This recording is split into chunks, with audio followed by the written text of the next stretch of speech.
અલે બચુ કાકા મને એક વાત કયો। અરે બોલ બોલ મારા શિયા। હું જીવનમાં પહેલી વાર તમારા જોડે જમવા આવ્યો, બરાબર?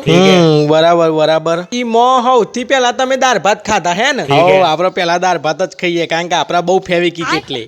અરે બચુ કાકા ફેવિકિક નહીં, ફેવરિટ આવે ફેવરિટ। અરે હવે એ જે હોય પણ તું સમજી ગયો ને, બીજું હું પૂછતો તો કે। હા તો તમે પેલા દાળ ભાત ખાધા, એના પછી તમે લાડવા ખાધા, બરાબર ને? હા બરાબર। હા તો તમે લાડવા ખાધા, એના પછી તરત ફરીથી દાળ ભાત ખાધા, એનું કારણ મને ખબર ના પડી। જો તમે પહેલા જ દાળ ભાત ખાઈ લીધા તો પછી ફરીથી તમારે દાળ ભાત ચમ ખાવા પડે લાડવા ખાધા પછી? અરે ગોડા, આ બધી વસ્તુઓ અમે કોઈને કહેતા નહીં, પણ તું ઘરનો છે એટલે કહું છું। કોમો જે પાકો માલ હોય ને, એટલે કે જે લાડવા છે ને, એને પેટમાં કઈ રીતે હાચવવા એની ટ્રીક છે। અલ્યા આ લોચા લાપસી મતલબ આપણે બે લગ્નમાં ખાઈને આવ્યા છીએ, બરાબર, અને કુદરતી રીતે બીમાર થયા અને ઉલટી થઈ, તો જે લાડવા પછી દાળ ભાત ખાધા છે એ નીકળી જાય મારા બાર। હા એ વાત બરાબર। હા, અને જો ઝાડા થઈ જાય તો લાડવા પહેલા મેં દાળ ભાત ખાતા હતા, તને યાદ હોય તો, બરાબર, એ યોના રસ્તા નીકળી જાય। એટલે આમાં શું થાય ખબર છે? બે બાજથી નીકળી દાળ ભાત અને પેટના વચ્ચો લાડવા, એટલે પાકા માલનો બચાવ થાય।